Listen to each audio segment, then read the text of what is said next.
안녕하십니까, 사적 임장입니다. 오늘은 태화강변 따라서 스카이라인 한번 볼 건데요. 얼마 전에 UBC 뉴스에서 삼산 태화강변 스카이라인 확 바뀌나 뭐 그런 식으로 뉴스 보도가 됐더라고요. 뭐 삼산 현대아파트 중심으로 보도가 되기는 했는데, 그래도 뭐 댓글에서도 태화강변에 대한 임장도 원하시는 분이 계셔가지고 오늘 한번 태화강변을 따라서 명촌교부터 저기 엑슬루타워까지 한번 가보도록 하겠습니다.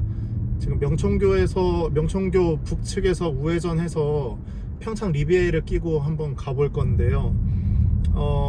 그 태화강변 스카이라인 확 바뀌나 그 뉴스는 저기 삼산 현대아파트 재건축 추진위가 좀 보도에 힘을 쓴 것 같아요. 일을 좀 잘 하시는 추진위원회 같고, 뭐 거기 같은 경우에는 언론 통해서 사실상 용적률 현재는 뭐 293%고 최대 500%까지 하겠다라고 했는데, 그 최대 용적률을 다 확보를 하려고 좀 언론 플레이도 하고 좀 홍보 활동을 하는 것 같아요. 여건이 맞다면 저도 뭐 삼산현대 49평 7억 매물 들어가고 싶을 정도로 향후 비전은 좋은 위치 단지인 것 같습니다. 지금 태화교까지 갈 건데, 지금 오른쪽에 지나치고 있는 평창 리비에르 같은 경우에는 2003년에 입주해서 20년 다 돼가는 단지이고, 84 타입이 3억에서 4억 정도 시세 형성하고 있는데, 좀 뷰 따라서 또 단지 따라 시세가 약간씩 차이는 있지만 거의 비슷하게 형성은 되어 있어요. 또 구축인 만큼 실내 인테리어 정도에 따라서 집 상태도 다르고, 근데 외관 관리가 좀 안 되는 것 같아요. 단지가 도장이라든지 또 저층부 석재 마감 탈락 같은 것도 보수가 좀 안 돼 있는 것들이 보이고, 그렇지만 뭐 합리적인 가격에 근처 직장이 있으신 분들은 초등학교도 있고 그래서 실거주 하시기는 좋은 것 같아요. 지금 저 우측 끝에 보이는 강변 이편한 세상, 방구동에 있는 이편한 세상 단지는 84 타입 지금 호가가 5.5억 5천에 지금 시세가 형성되고 있고요. 지금 좌측에 태화강변 건너편에 남측에 보이는 세양청구마을 리비에르 바로 건너편에 있는 거는 84 타입이 3억 중반에 지금 형성돼 있습니다. 리비에르랑 비슷한데 태화강역이랑 좀 더 가까워서 아이가 어리다 그러신 가정은 리비에르가 나으실 것 같고, 아이가 없으시거나 뭐 중고등학생이다 그러신 경우에는 세양청구마을이 좀 더 입지적으로 나은 것 같아요. 그리고 세양청구마을 건너편에 지금 좌측에 지금 살짝 걸려 있는데, 살짝 보이시죠? 좌측에 보이는 아데라움 같은 경우에도 84 타입이 5억대입니다. 입주 당시에 고급 아파트로 분양을 한 건지 옆 단지 세양청구마을에 비해서 시세도 높게 형성돼 있고, 도장이라든지 뭐 단지 전반적인 조경 등등 관리가 좀 잘 돼 있더라고요, 다른 아파트에 비해서. 그리고 또 리비에르랑 같은 건설사인 것 같은데, 입주가 2006년으로 리비에르에 비해서 3년 늦는데 단지의 좀 깔끔함이라 그래야 되나요? 관리 정도의 차이가 큽니다. 그리고 지금 앞에도 보이는데 천지강변이라고 나올라 아파트가 있고, 강변 따라서 쭉 북측에 리버뷰로 늘어서 있는 나올라 아파트들이 있습니다. 빌라와 나올라 아파트 뭔가 중간 개념의 단지들인데,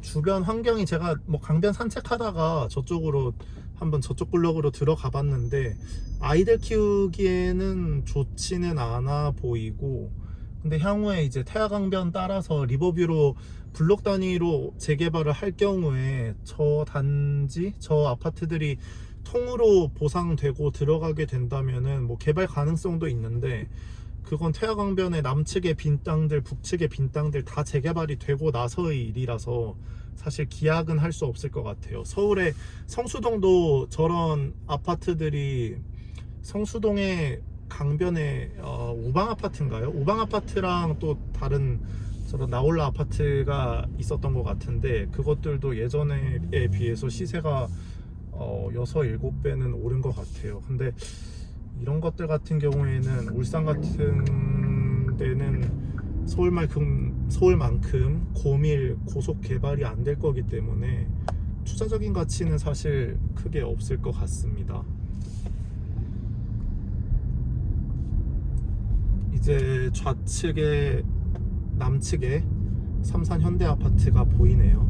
그 삼산 현대 아파트는 제가 좀 특이했던 게, 겉만 보고 좀 울산에 압구정 현대 아파트 같은 단지가 있네 라고 해서 처음에 울산 왔을 때부터 관심을 갖고 봤는데, 생각보다 용적률이 높아요. 좀 저층 단지고 오래된 단지라서 용적률이 낮을 줄 알았는데, 아까 말씀드렸다시피 293%라서 사실상 재건축을 하려면 사업성이 500%까지 올리지 않는 이상, 그 뉴스 기사에서 추진위원장께서 인터뷰하신 대로 사업성이 좀 나오기는 힘듭니다.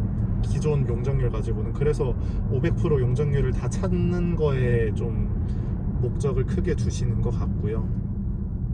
그리고 지금 저 앞에 노을 지는 곳에 보이는 높은 건물이 이제 엑소디움하고 롯데캐슬인데, 이안태화강 엑소디움은 50평대 7억. 그 슈퍼맨이 돌아왔다의 축구선수 누구죠? 축구선수 그 나은이네가 사는 아파트로 울산에서 좀 유명하더라고요. 그 옆에 같이 있는 롯데캐슬 스카이 같은 경우에는 60평대 6억. 60평대 6억이면 좀 너무 싼 것 같아요. 주상복합이고 좀 구축에 접어들기는 했어도, 지금 대구광역시에 뭐 시세 호가이긴 하지만 동대구역 세권의 5구 타입 23평, 24평 아파트와 같은 가격을 이루고 있습니다. 울산이 이런 면에서 집값, 물가, 이게 생활 물가는 예를 들면 뭘 배우는데 드는 레슨비라든지 외식비 같은 물가들은 이제 공급 생활자들이 많으시니까 비싼 편인데, 집값 같은 경우에는 되게 싸더라고요. 다른 여타 도시에 비해서, 부산이나 대구나 대전, 세종에 비해서 좀 합리적으로 월급쟁이 중산층들이 울산에서 이제 집 사시고 좀 풍족하게 살기 좋은 도시인 것 같아요. 태화강변도 잘 돼 있고, 문화시설도 요즘 울산시에서 꽤 늘리려고 하는 것 같고, 쇼핑시설이 다만 좀 부족한데, 백화점이 현대백화점 2개 있고 롯데백화점이 하나 있는데, 제가 가보니까 좀 작아서 아무래도 쇼핑을 하기에는 데일리로만 하셔야 될 것 같고, 좀 규모 있게 쇼핑을 하시려면은 동대구 신세계를 가시거나 아니면 부산 센텀 신세계를 가시는 게 좋을 것 같고, 여기는 많이 부산을 가신다 그러더라고요. 그리고 태화강변은 아니지만 남측에 저기 신형 지웰도 있는데, 저기는 84, 5억대 정도더라고요. 주상복합인데 비교적 신축이라서 시세는 구축 대형 주상복합과 비슷합니다.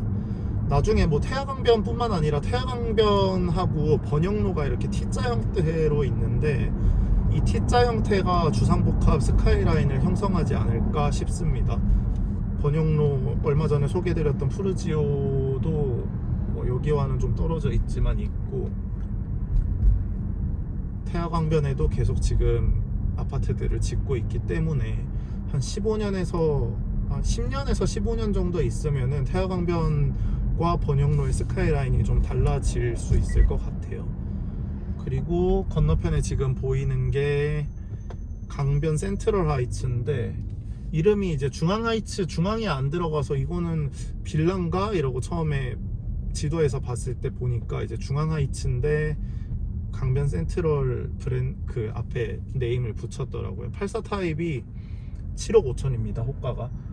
저곳이 학군이 엄청 좋은 곳은 제가 알기로는 옥동이나 신정동처럼 그런 곳은 아닌 걸로 알고 있는데, 아데라움이랑 비슷하게 입주 때부터 좀 고급 아파트였던 것 같아요. 저 당시 입주 때 많이 하던 옥상에 장식물이라 그래야 되나요? 조형물도 좀 고급스럽게 있고, 외관 관리 같은 것도 잘 되는 걸로 봐서 좀 강변에 고급 아파트로 지역 부촌 아파트로 지어졌던 게 아닌가, 외지인의 시선으로 봤을 때 그렇습니다. 그리고 앞에 지금 보고 계시는 지금 두 동만 보이고 있는데요. 마제스 타워 같은 경우에도 84 타입이 4억입니다. 건너편 하이츠의 거의 절반 가격인데 4억이면 너무 좋은 것 같아요. 울산에서 제가 계속 산다면 저런 곳 하나 매수해서 내부 올 화이트로 인테리어 하고 쭉 살아도 굉장히 삶의 만족도가 높을 것 같습니다. 그리고 마제스 타워 옆에 있는 유보라는 84 타입이 역시 4억대. 그리고 건너편에 지금 보이네요. 엑슬루 타워 옆에 높게 보이는 두산 위브더 제니스가 40평대에 6억. 그리고 울산 주상복합 중에 외관이 가장 고급스러운 엑슬루 타워는 40평대 지금 현재 시세가 6억 정도입니다. 근데 좀 고민이 될 것 같아요. 제가 울산에서 쭉 산다, 그리고 매매를 지금 해야 된다 그랬을 때 옥동에 학군이 좋은 구축 아파트, 예를 들면 예산이 6, 7억이다 라고 했을 때 옥동으로 가서 구축 84 타입에 살지, 아니면 타 지역 택지개발지구에 좀 저렴한 신축 분양을 받을지, 아니면 이렇게 강변에 기존에 형성되어 있는 아파트들 6억 정도의 구축 준신축을 들어갈지, 아니면 주상복합 대형 평수에 들어갈지 되게 고민은 될 것 같은데 삶의 지향점에 따라 다를 것 같긴 해요. 저라면 두산 위브더 제니스나 마제스 타워에 살 것 같습니다. 근데 뭐 강변 뷰가 중요하다면 마제스 타워가 되게 좋은 선택지일 것 같아요. 가격대가 워낙 괜찮아서. 근데 뭐 저층부에 지금 우측에 보이고 있는데 상가 형성은 제대로 안 된 것 같습니다. 이게 남쪽은 좀 주상복합이 있어도 주변이 지대가 낮은 느낌이 아니고 좀 주택가가 형성이 돼 있고 밝은 느낌인데, 북측 블럭 같은 경우에는 주상복합 주변이 좀 어두운 느낌도 있고 상권이나 학군, 학교 같은 것들이 살짝 부족한 느낌은 들어요. 오른쪽에 마제스 타워도 상가가 거의 비어 있다시피 하고 뭐 개발사 사무실 이런 것들이 들어서 있네요. 유보라 같은 경우에는 아예 상가가 뭐 입점돼 있지 않는지 보이지 않습니다. 울산은 이게 오션뷰가 개발이 안 돼 있고, 동측 같은 경우에는 좀 낙후가 돼 있고 공단이 있고 뭐 중공업 있고 그렇다 보니까 개발이 덜 된 편이고, 태화강 쪽이 이렇게 꾸준히 고급 주상복합이나 아파트 단지들이 개발된 것 같은데, 아까도 말씀드렸다시피 중산층이 살기에는 굉장히 좋은 도시인 것 같습니다. 자부심을 갖고 가성비 좋게 되게 만족도 높게 사실 수 있는 도시인 것 같아요. 그래서 뭐 정리하자면은 3, 4년대 관련해서 태화강변 스카이라인 보도에 이어서 제가 한번 퇴근길에 훑어봤는데 지금 주상복합들이 있고 아파트도 있지만 최신축 그리고 또 최고급 단지는 없는 상황이라서 추후에 3, 4년대 아파트가 고급 아파트가 됐든 고급 일반 아파트가 됐든 고급 주상복합 단지가 됐든 좀 임팩트 있는 단지가 될 것 같긴 합니다. 태화강 라인의 가장 대장 단지가 되지 않을까 예상이 되네요. 그래서 뭐 장기적으로 투자를 하시겠다, 소액으로 투자를 하신다 그러면 태화강변의 저기 세이브존 주변이나 북측에 나홀로 아파트가 없는 빌라만 있는 블럭의 빌라나 뭐 소형 꼬마 빌딩 같은 것들도 한번 관심 있게 지켜보셔도 좋을 것 같습니다.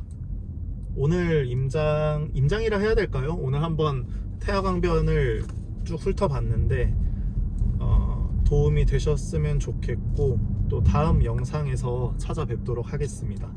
감사합니다.